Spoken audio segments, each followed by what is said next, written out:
welcoming everyone to visit the Viajero Transient Hotel during your stay in Naga City, the Queen City of Bicol.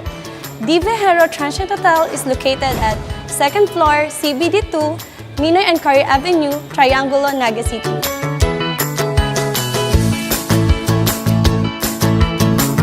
We have a wide variety of rooms you can choose from.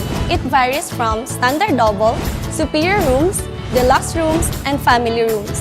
All our rooms are equipped with aircons, cable TV, hot and cold shower, free Wi-Fi, and more.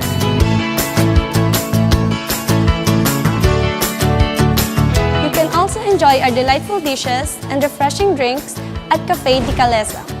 For bookings and inquiries, please call 054-887-908 or call 0917-510-8406.